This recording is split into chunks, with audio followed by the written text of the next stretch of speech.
Members, we give Madam Kawira a taste of our own arrogance medicine, and we serve with yours. Thank you, thank you.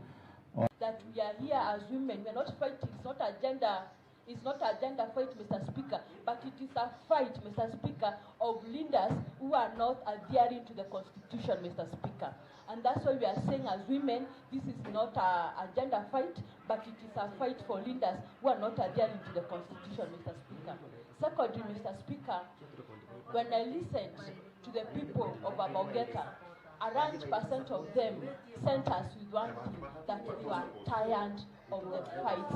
And they are tired, Mr. Speaker, of having a leader who is not working with other people. And they sent us with one mission, and they sent us with one voice, that please go and represent our voice and say that we don't require Honorable Kawira Mwangaza as the Governor of Meru.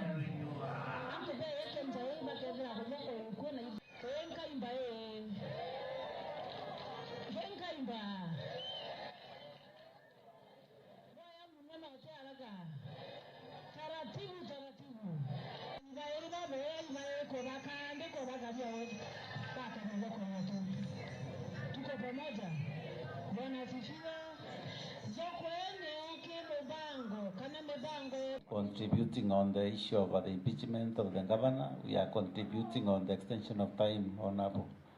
Please be guided. Thank you, Mr. Speaker, sir. I support the motion to extend the time. Thank you so much. Thank you. Procedure, since it's very important for our people to be able to follow, because I know they are following, and to be able to know the reason why we are impeaching the governor, because we are not impeaching the governor. Honorable MCA, please take the floor.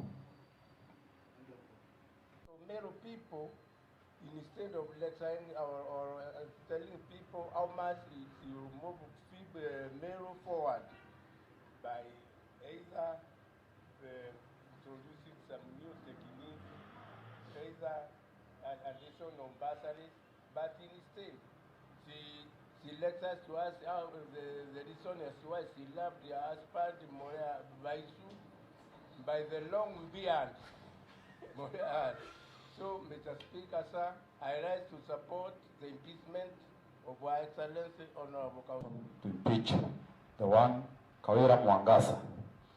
Mr. Speaker, if Kawira... Doing that, the Kawira name is abandonment, Honorable Kanani, and Honorable Muna before, he strongly... Honourable members, pursuant to the provisions of Standing Order number 54-2, I now put the question, which is that pursuant to the provisions of Standing Order number 871, the debate be now adjourned. Will as many as of a similar opinion say aye? Will as many of a contrary opinion say nay? The ayes have it and the motion is passed. Clerk, let's take the next order. The pursuant to provisions of Standing Order number 971, the debate be now adjourned. And having proposed the question, then honourable members, any member willing to make a contribution can do so.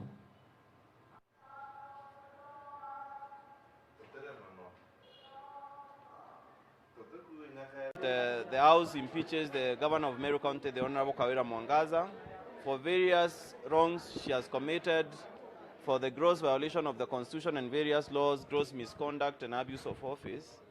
And now, what happens next after the Assembly has approved the impeachment motion?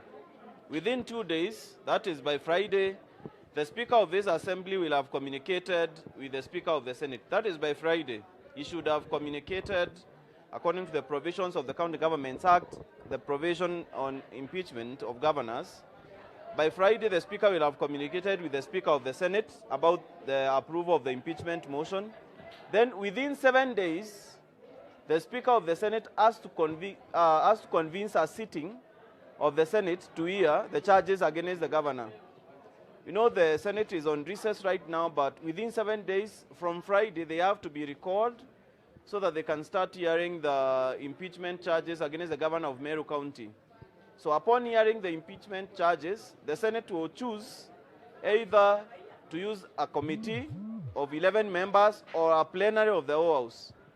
Whichever way the Senate goes, they will have now 10 days to hear the governor, to hear the move of the motion. So I will personally be there. Then the governor or our representatives will be at the Senate during either the committee or the plenary hearings.